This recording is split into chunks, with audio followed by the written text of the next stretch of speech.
विशेषकर सकाळु सबु महाप्रभुंकर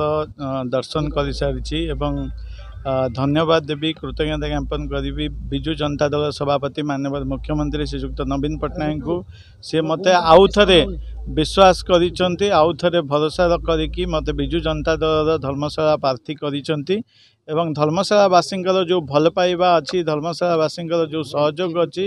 एवं निश्चिंत भाव ए निर्वाचन से धर्मशालावासी भल पाइबा आशीर्वाद सहयोग कामना करी एतिक आपण जरिया धर्मशालावासी को जनइबा चाहूँगी।